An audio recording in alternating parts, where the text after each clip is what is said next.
The evening sun filtered through the half-drawn curtains, casting a warm glow across the living room of our suburban Houston home.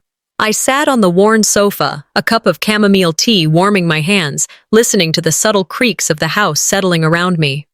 My eyes wandered to the family photo on the mantel, my parents smiling, my sister slightly ahead of me in the frame, her grin sharper than I remembered. I had always been the youngest, the quiet observer, the one who noticed the details no one else did. Even now, as I sipped my tea, I could sense the familiar tension simmering beneath the surface, the invisible weight of being overlooked, underestimated, constantly pushed to the background. Earlier that day, my sister Claire had once again taken credit for the little improvements I'd made to the backyard garden. She had invited our neighbors over, boasting about the new flower beds and the neatly pruned shrubs, while I stood in the kitchen doorway, unnoticed, my contribution ignored. My parents, ever distant, exchanged polite nods, oblivious or indifferent to the silent unfairness of it all. The frustration coiled inside me, not loud, not aggressive, just a steady burn of awareness, a simmering anger that I had learned to contain over years of family dynamics. Yet even in that quiet, I felt the spark of recognition, a reminder that intelligence and observation were my tools, my shield against being invisible. Later, as the evening deepened, I discovered the first subtle act of betrayal. Claire had left me off the guest list for the small family gathering she was orchestrating for a friend's birthday. At first, I thought it might be an oversight, a minor slip of memory, but the pattern was unmistakable. A feeling of disbelief tugged at me, mixed with the quiet sting of hurt. On the dining table lay a framed family photograph I had carefully preserved. It had been moved, its position altered as though to signal disregard for my presence. I picked it up, holding it close, my mind circling through the countless similar moments, pieces of my life quietly redirected or claimed by someone else. My parents said nothing, unaware of the undercurrents, while my sister smiled in her usual calculated way, planting the perception of harmony for anyone who glanced in. I sank into a chair, recalling past instances where her subtle manipulations had taken root. Each time she had gained advantage through charm or careful deception, while I, trained as a peacemaker, had absorbed the consequences silently.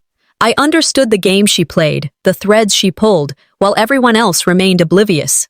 The frustration inside me coexisted with a careful vigilance. I was not powerless, merely patient, observing the patterns others failed to notice. My intellect and moral compass had always guided me, spotting inconsistencies, reading motivations, and assessing the risks before anyone else could even recognize the moves being made on this quiet family board. The tension escalated when I noticed her latest maneuver, a small sarcastic remark aimed directly at me during dinner, delivered with that infuriating air of casual superiority. It was Claire's way of testing control, of signaling without overt confrontation that she was orchestrating the family's perception, subtly planting seeds of doubt about my contributions and character. I responded not with words, but with measured silence, allowing her to reveal her strategy while keeping my own emotions concealed. Yet inside, the simmering anger intensified, a coiled reminder that my awareness gave me an edge she underestimated. Even as I nodded politely, my mind raced with the implications, plotting quietly how to navigate the coming challenges. By the end of the evening, I stumbled upon a more tangible sign of her ambitions, something that crystallized the unease I had felt all along. Hidden among routine family paperwork, I discovered a letter, its contents suggesting a plan that extended beyond mere social manipulations, an early claim to a stake in the house, a potential move to consolidate control over assets that rightfully involved me. The shock hit like a cold gust. Disbelief and frustration churned together, but beneath it all, a spark of determination flared. I realized that awareness alone would not be enough. I needed strategy, careful timing, and the patience to act. This quiet betrayal, small yet significant, had awakened a resolve I could not ignore. The night deepened, and I remained seated, tracing the patterns of her actions and anticipating the next steps. The house, cozy yet subtly charged with tension, seemed to echo my thoughts. I could hear the faint hum of the air conditioner, the soft creak of the floorboards, and through it all, the quiet, knowing awareness that nothing would remain unnoticed. My sister's early moves had been clever, calculated, but so had mine been in the silent archives of observation and measured response. The betrayal was no longer just a feeling, it was a challenge, a test of wit and endurance, and I was ready to meet it. The morning light filtered softly through the lace curtains as I lingered in the kitchen, nursing a mug of coffee that had gone lukewarm while I watched my sister, Claire, move through the living room with that carefully practiced ease. There was a certain rhythm to her presence, a quiet dominance that she wielded without a word, making everyone else, my parents included, feel secondary without ever raising her voice. The brunch table was already set, the scent of cinnamon and fresh fruit filling the air, yet beneath the ordinary scene, I sensed the tension simmering like a pot left to boil slowly. Every gesture, every glance, seemed calculated, as though the entire household were pieces on her chessboard and she knew exactly which moves would keep me on the sidelines. My pulse quickened subtly. I had learned to read these cues early, to watch and measure, to note inconsistencies others might dismiss. As she redirected the discussion about the family's annual charity event, taking credit for ideas I had suggested days ago, I felt the familiar tightening in my chest. She smiled, radiant and innocent, while I watched the acknowledgement in my parents' eyes subtly shift toward her. I held my tongue, letting the slight sting of being marginalized settle quietly. I took mental notes, scanning for patterns, observing the small ways she manipulated perception. Even now, I could see the way she positioned herself, the strategic pauses before she spoke, the careful modulation of her tone, all calculated to make her appear indispensable, benevolent, clever. The frustration simmered, yet I retained a calm exterior, for outwardly conceding would only feed her advantage. Later, I retreated to my study, a space cluttered with documents and personal items that I had learned to guard jealously. Here, I began cataloging what I had noticed, shifted receipts, subtle alterations to shared calendars, little omissions that, when pieced together, formed a pattern of deliberate manipulation. I photographed a few pages, made quick notes, and kept them hidden among my private belongings. A quiet rebellion. It was a slow process, contemplative and meticulous, the type of resistance no one could detect until the right moment. Simmering frustration was paired with determination. I understood that knowledge alone was power, and my sister's oversight was that she assumed invisibility equaled impotence. She had underestimated me once again. A knock at the door drew my attention. It was my neighbor, Helen, holding a tray of freshly baked muffins. She lingered with casual conversation, remarking on Claire's sudden insistence on managing the household's weekend plans. Her comments, innocuous to an untrained ear, reinforced my growing awareness of Claire's subtle manipulations. I listened intently, nodding and asking questions, mentally noting the implications of each statement. Her unintended validation gave me a sliver of hope, but the anxiety beneath it remained, the understanding that even small slips could escalate into greater complications. The dialogue moved fluidly, shifting between mundane topics and insights into family behavior, and I realized I was already strategizing, using these interactions to map the terrain before the next confrontation. By mid-morning, tension edged toward confrontation. Claire passed through the study doorway, her expression polite, yet tinged with an imperceptible challenge. "I thought you might like to help with the table arrangements," she said, her voice smooth, almost casual. The words seemed innocent, but I recognized the underlying test, an assertion of control, a subtle probe of boundaries. I responded with measured calm, offering minimal input, allowing her to display control publicly while I quietly assessed the next moves. Anxiety and cautious confidence mingled within me, a dual awareness of risk and opportunity. I realized that responding too quickly or emotionally could hand her victory. Patience and strategy were my allies. The subtle skirmish escalated when I discovered a folder hidden behind a stack of magazines on the counter, a collection of documents detailing plans for property allocation and early discussions about consolidating assets in Claire's favor. My stomach dropped. The stakes had suddenly become tangible. Shock and realization hit simultaneously, yet beneath it all, a sharp clarity emerged. I understood the seriousness of her intent. This was no longer casual favoritism or mild exclusion. She was maneuvering for control, and every move I had tolerated quietly had been noted and countered in advance. The pressure of decision-making pressed down, yet I remained composed, mentally plotting the careful, deliberate actions I would need to safeguard my interests without revealing my full awareness. I moved from the study to the living room, carrying the folder discreetly, and glanced at the scene around me. My parents chatted quietly on the couch, oblivious to the undercurrents. Claire adjusted the centerpiece with a casual grace, entirely unaware that her machinations had been exposed to the one person she had overlooked. The room, bathed in morning light, seemed ordinary to anyone passing through, yet every detail, the placement of objects, the subtle glances exchanged, the calculated movements, was part of a larger narrative I now understood fully. My awareness sharpened, my mind mapping potential responses, and I felt a steady resolve form. Claire's manipulations were no longer hidden from me, and the game had changed irrevocably.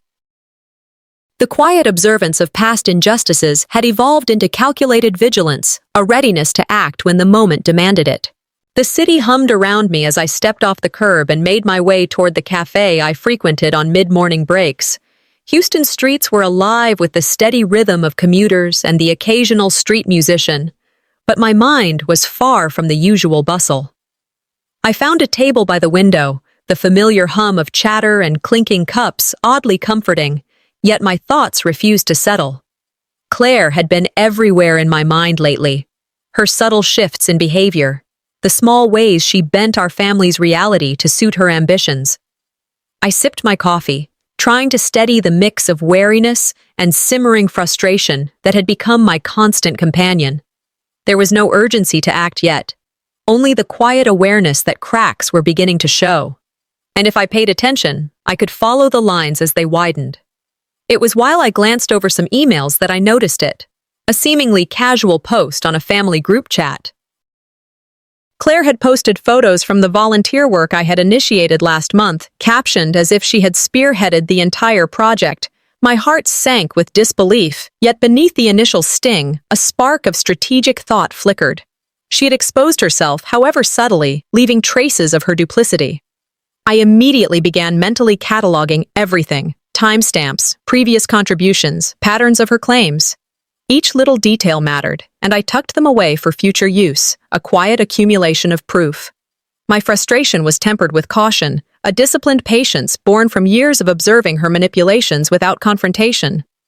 Later that afternoon, I stopped by my colleague Sarah's office, pretending to review some documents while keeping my eyes alert for anything amiss.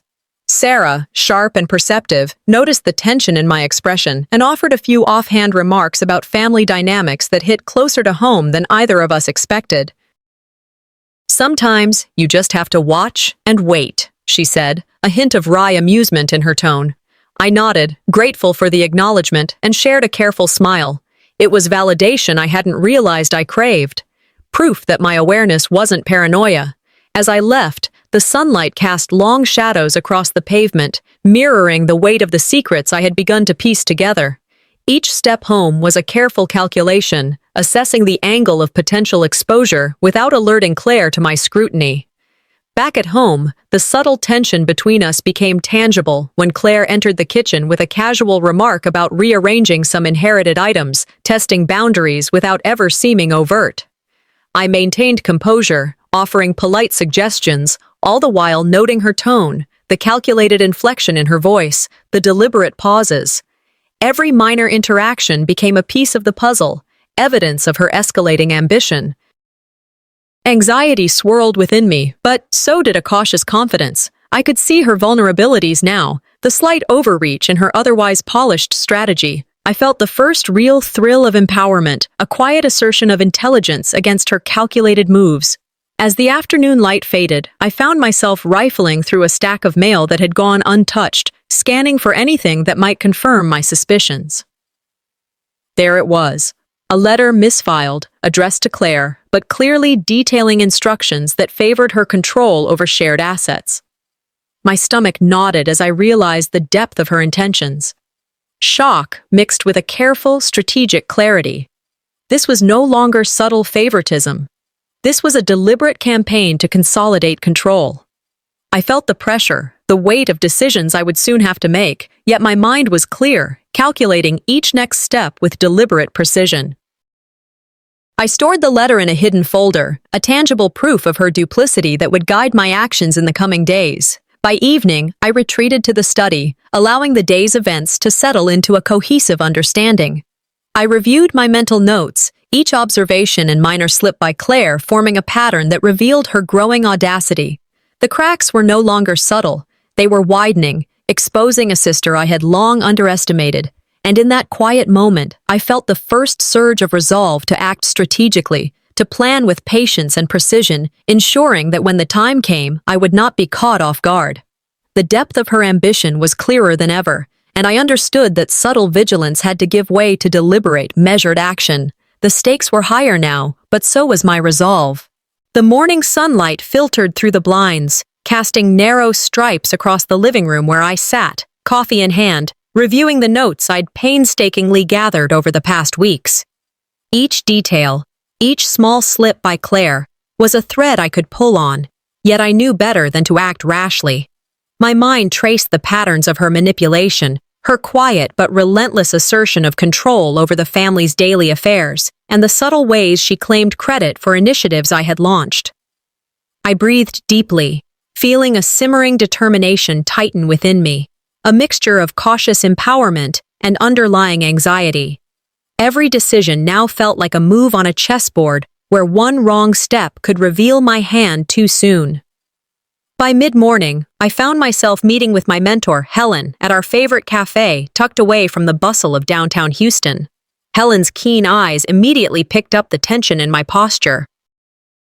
We spoke quietly, words measured, as I explained the latest developments, the small yet telling public acts by Claire that signaled her escalating ambitions. Helen nodded thoughtfully, offering advice on documenting evidence and observing without provoking retaliation. I felt a surge of validation and strategic focus, bolstered by her calm, experienced perspective. As I left the cafe, I carefully adjusted the schedule for the day, mentally mapping potential encounters with Claire, the house, and even passing neighbors who could unknowingly influence the flow of information. Back home, the subtle tension thickened as Claire moved through the rooms with her usual calculated grace. She spoke casually about rearranging the family heirlooms, a public display of ownership meant to unsettle me, yet she did not notice my watchful eyes. I allowed a smile to pass my lips, the calm exterior masking the careful mental notes I took. Each gesture, each word, was another clue. The realization struck. Her reach extended further than I had assumed. Her manipulations were not only for attention, they were strategic, aimed at controlling assets, influence, and perception within the family. My mind raced with possibilities, but I kept composed, acknowledging the danger while plotting a measured response. By late afternoon, I quietly gathered the materials I had documented, letters, photographs, and digital notes compiled to substantiate every irregularity. Each item carefully placed in a secure folder, out of sight but ready for strategic deployment. The act itself was small, mundane, yet charged with significance. I reviewed the interactions of the day, noting how Claire's attempt at dominance inadvertently revealed weaknesses in her otherwise meticulous plan. It was a small victory, a crack in the facade that had seemed impenetrable for so long. I felt a cautious confidence rising, tempered by the anxiety that one misstep could unravel the careful balance I was maintaining. As evening settled over the neighborhood, the atmosphere in the house thickened. Claire, seemingly unaware of the watchful eye, made a subtle move to assert her presence, rearranging items and making comments that revealed both ambition and vulnerability. I maintained composure, listening, observing, and filing each detail in the mental archive that would guide my next moves. The stakes had escalated. The game was no longer subtle favors and small exclusions, but a full-on contest of strategy and perception. I could sense the tension tightening, an unspoken challenge laid across the floorboards and in the air between us. Finally, I retired to my study, letting the day's events settle like sediment. My mind replayed each encounter, each slip and taunt, each small act of exposure by Claire. The picture was becoming clearer, a tapestry of ambition, manipulation, and vulnerabilities. I felt the weight of impending decisions, but also the exhilaration of preparation. I was poised to act, but patience was essential. The balance between exposure and strategy was delicate, and I would not tip it prematurely. Deep down, I knew that the coming days would demand all my intelligence, all my caution, and all my resolve. The tension was no longer background noise. It had become the defining pulse of our shared reality, a rhythm that demanded awareness, precision, and an unyielding plan. The morning sunlight spilled across the living room floor, yet it did nothing to soften the tension that clung to the space like a thick fog. I sat rigidly on the edge of the sofa, rehearsing my words, weighing every inflection, every pause. Today would be different. I had waited long enough, gathering evidence, documenting her slips, and mapping her influence. Today, I would cross a line I had previously avoided, confronting Claire directly. My pulse thumped steadily in my ears, a drumbeat of nervous determination. Even the walls seemed to lean closer, listening, judging, as if the house itself had become an accomplice to the quiet war simmering within its rooms. The family gathered as usual, a subtle hush threading through the air. Claire, with her polished smile and effortless charm, took the lead in conversation immediately, steering discussions toward property allocations and family decisions. And then it came, her words like a carefully aimed dart. "I just don't understand why some people can't seem to keep up," she said, casting a glance my way during the family meeting. The insinuation was clear. She questioned my competence publicly, a small but pointed humiliation that made a few family members shift uncomfortably. I took a slow breath, the heat rising in my chest, but my face remained composed. Every flicker of micro-expression, every barely there smirk or hesitation, I noted meticulously. I was ready to counter without revealing the extent of my awareness. After the meeting, I retreated to my study, flipping through the documents I had collected, emails, receipts, and photographs that documented my contributions to family decisions and assets. Quietly, I began recording our previous conversations, careful to catch her subtle misrepresentations. Each captured detail was a small victory, proof that her manipulations could not hide forever. That afternoon, I confronted one small lie she had spun to another family member, gently correcting the record in a way that planted subtle doubt about her credibility. A quiet sense of empowerment mixed with caution surged through me. I could feel the scales beginning to tip, even if just slightly. Yet family dynamics refused to remain straightforward. As I maneuvered carefully, some relatives, caught in the comfort of Claire's charm, temporarily sided with her. Their comments and side glances tested my composure, forcing me to measure each reaction, each word. I could feel the friction building, the pressure of navigating a minefield where one wrong word could unravel weeks of careful preparation. Claire, sensing my awareness, escalated with an audacious move, threatening major family decisions that would have immediate material and emotional consequences. I absorbed the blow quietly, weighing the ethics of responding now versus gathering more evidence for a decisive moment. Later in the evening, I stumbled upon a hidden document tucked behind a stack of papers in the study, an unsigned note outlining Claire's intentions to gain control over certain assets with alarming clarity. My breath caught, my heart thudding in my chest. The reality of her ambitions was more extreme than I had imagined, the stakes far higher. I sank into my chair for a moment, letting the shock pass and clarity take its place. This confrontation was no longer about small assertions or subtle manipulations. It was about preventing a full-scale takeover under the guise of familial duty. Every plan I had mentally mapped over the past weeks now demanded refinement and precision. By nightfall, I sat quietly, the house dark around me, replaying the day's interactions in my mind. Every expression, every half-word, every silent glance had its place in my growing understanding of Claire's strategy. I knew what I had to do next, but timing would be everything. Patience, careful observation, and measured action would guide me as I prepared for the next move. The air of suspense was tangible, the kind that sets nerves on edge yet sharpens every sense. I felt the weight of responsibility, not just to myself, but to the family and what was rightfully mine. The first confrontation had crossed a line, and there was no turning back. I would meet her at the next threshold, armed not only with evidence, but with strategy, determination, and the unshakable clarity that comes from understanding the full scope of the game. I woke early, the house quiet, except for the soft hum of the air conditioner and the distant chirping of birds outside. Sleep hadn't brought relief. My mind churned with yesterday's confrontations, every expression, every subtle slip from Claire playing on repeat. Today, I told myself, would be decisive.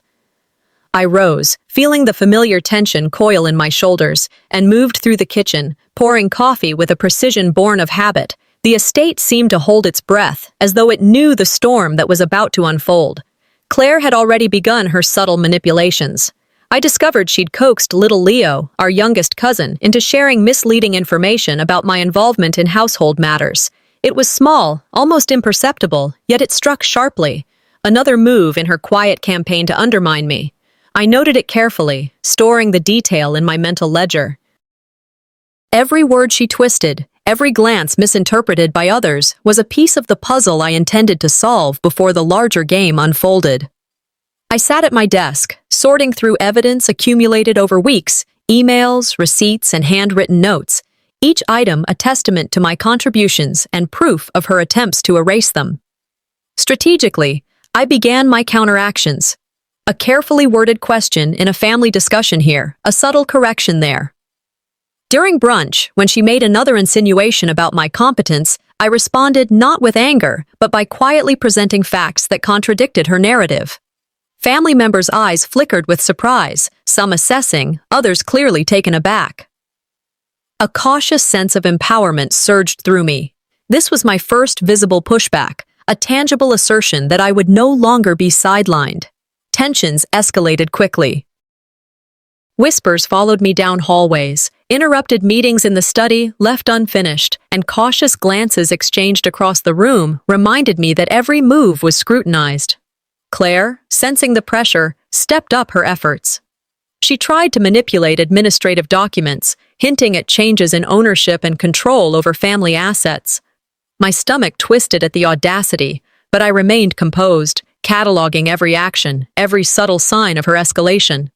Even as I moved against her, internal conflict gnawed at me. How far could I push before my actions crossed moral boundaries? Would I create repercussions I hadn't foreseen? I lingered over each choice, weighing responsibility against necessity, knowing that precision and patience were critical. Then, hidden among old account files, I found a plan outlining Claire's designs for a significant financial advantage, a depth of betrayal more calculated than I had feared. My pulse quickened. The stakes had soared, and the line I would cross next had become perilously thin. By evening, I was poised for action. I reviewed strategies, mentally rehearsing conversations and potential outcomes. Each movement through the house, checking locks, reviewing documents, and discreetly confirming allies' support, felt like the calm before a hurricane. Claire remained oblivious to the full extent of my knowledge, a dangerous ignorance that gave me a sliver of advantage. My focus sharpened, determination replacing doubt. The game had escalated, and I would meet it with deliberate, calculated retaliation. Tonight, decisions would be made that could not be undone, and the careful balance of our family dynamic hung on the edge of revelation. Late evening draped the Houston estate in shadows, the kind that made corners seem deeper, hallways longer. I sat in the study, the soft glow of the desk lamp illuminating stacks of notes, documents, and photographs that chronicled weeks of subtle betrayals and calculated maneuvers. I leaned back, exhaling slowly, replaying every encounter with Claire, the veiled jabs, the public insinuations, the manipulation of family perception. My previous responses had been measured, careful, but incomplete. There was a gap I could no longer ignore, a vulnerability in my strategy that I needed to address. Then the call came. A familiar voice whispered information that made my pulse quicken. Claire had forged an alliance with an influential business associate, someone outside the family whose reach could amplify her influence. The stakes had shifted dramatically. Every subtle advantage she had accumulated could now escalate into something far more dangerous. I stared at the faint shadows dancing on the wall, curiosity mingled with apprehension. This was no longer just a familial tussle. It was strategic warfare. The clarity hit me. Reacting impulsively had served her more than me. I would no longer be the one caught flat-footed. Carefully, I began to map out my counter-strategy, mentally simulating every potential move and its consequences. I considered the legal avenues she might exploit, the social levers she could pull, and the personal vulnerabilities within the household she had already identified. A sense of empowerment washed over me. For the first time, I felt fully in control of my next moves, not merely responding but orchestrating. As I plotted, a particular detail leapt out from the documents. An overlooked clause, a technicality in her scheme that could be leveraged. It was subtle, but significant, and suddenly the possibilities expanded. With this vulnerability, I had a concrete point to challenge her influence, a way to tip the scales without exposing myself prematurely. I noted it carefully, integrating it into my growing mental framework for the confrontation to come. I reached out discreetly to trusted allies, family members, and friends whose loyalty had proven dependable. Quiet conversations over the phone, coded exchanges in texts, small gestures that went unnoticed by others. They were all steps in fortifying my position. One of them even managed to uncover evidence of Claire's misconduct, a misrepresentation in financial records, something she hadn't anticipated anyone would notice. This minor victory felt pivotal, a confirmation that I was building the right network, gathering the right information. My cautious optimism grew with every confirmation. Yet, amid this tactical planning, a fleeting thought struck, a memory of an unexpected kindness from Claire years ago. It briefly unsettled me, reminding me that she wasn't entirely without decency. I paused, letting the conflict simmer, aware that emotions could cloud judgment. I reconciled that strategic recalibration was not weakness, it was awareness. My moves had to remain precise, measured, and devoid of unnecessary risk, no matter how personal the battle had become. By the time darkness had fully settled outside, I was ready. Every piece of information, every observation, every ally's contribution had coalesced into a plan. I knew the risks, understood the consequences, and yet, anticipation thrummed through me. I would strike decisively, but with the poise of someone who had studied every angle, prepared for every contingency. Tonight was the turning point, the moment where patience and strategy converged into action. The afternoon sun cut through the living room windows at the family estate, casting sharp, elongated shadows that seemed to stretch across the polished floor, mirroring the tension I felt coiling in my chest. I had reviewed every piece of evidence multiple times, ensuring nothing was overlooked, every detail airtight. Claire sat across from me, exuding her usual calm veneer, unaware, or perhaps willfully blind, of the storm I was about to unleash. My heart thudded against my ribcage, a mix of anticipation and anxiety, but my hands remained steady as I organized the documents, photographs, and digital records that would finally expose her manipulations. I leaned forward, presenting the first piece of proof. Emails showing her subtle misdirection of family resources and documents highlighting her attempts to monopolize control over the estate. Claire's expression shifted instantly, her composed mask cracking. "Where did you even get this?" she demanded, voice tight with incredulity. And I held her gaze, letting the silence stretch for just long enough to make her uncomfortable. Every subtle inflection, every glance became a tool in this battle of wits. My allies, quietly observing from the periphery, mirrored my intent vigilance, ready to intervene if necessary. She attempted a rapid counter, citing supposed errors in the documents and alleging that my interpretation was biased.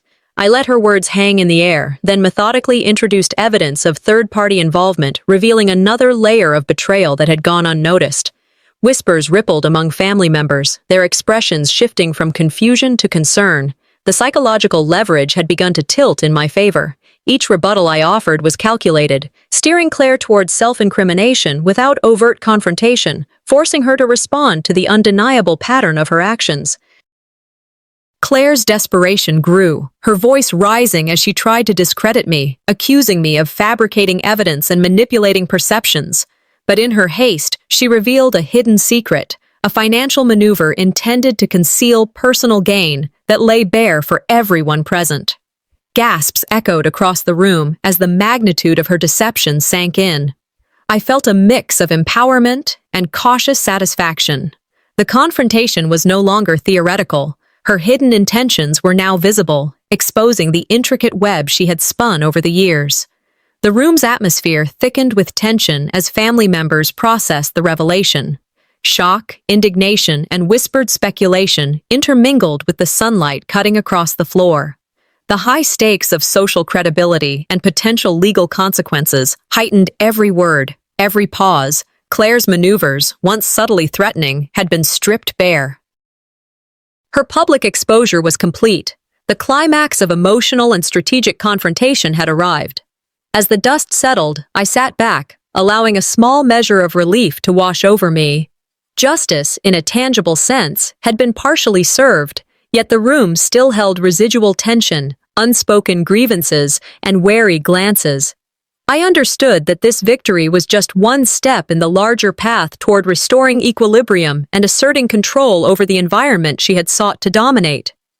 My allies nodded subtly, signaling cautious optimism, aware that our coordinated efforts had paid off, but recognizing that vigilance remained essential. The evening light slanted across the estate, warm and fading, as if the day itself were signaling the close of a long, grueling chapter. I sat quietly in the living room, letting the recent events settle around me. The confrontation had been intense, exposing truths that had simmered for years, but the air now carried a fragile calm. Family members moved through the rooms cautiously, their eyes a mix of lingering suspicion and tentative relief. The subtle revelation of a minor hidden secret, a misfiled document Claire had overlooked, reminded me that control required constant vigilance. Yet it also reinforced my own strength in navigating these intricate dynamics. With the dust settling, practical matters came to the forefront. Claire's manipulations were now public knowledge, leaving her facing social and potentially legal consequences. I watched as the family recalibrated, adjusting their understanding of past events. Conversations that had once skirted around hidden agendas now flowed with clarity. I felt vindicated, not in a triumphant or vengeful way, but through the recognition of my strategic foresight and careful documentation. My rightful place, both in family decisions and social respect, had been restored. Yet the moment was tempered by the awareness that trust, once fractured, could not be rebuilt overnight. Emotionally, I took time to process the weight of what had transpired. I reflected on my boundaries, the line between self-preservation and retaliation, and the choices that had led me here. There was space for forgiveness, but it was cautious, deliberate. I allowed myself moments of introspection, recognizing both the lessons and the resilience gained through this ordeal. Conversations with trusted allies reinforced these insights, providing wisdom that underscored the importance of clarity, integrity, and measured responses in future challenges. I understood that rebuilding relationships would require patience and discernment, but I also felt empowered to define the terms on which those connections could exist. As night deepened, I looked toward the broader horizon beyond family disputes. Opportunities, personal, professional, and social, now appeared clearer, unshackled from the manipulations that had once obscured them. The estate, once a battleground, had become a symbol of renewal and strategic awareness. I carried with me cautious optimism, trust earned through observation, and a keen sense of readiness for whatever challenges might arise. While the past had shaped me, it no longer confined me. The path forward was mine to chart, with lessons learned and boundaries firmly established.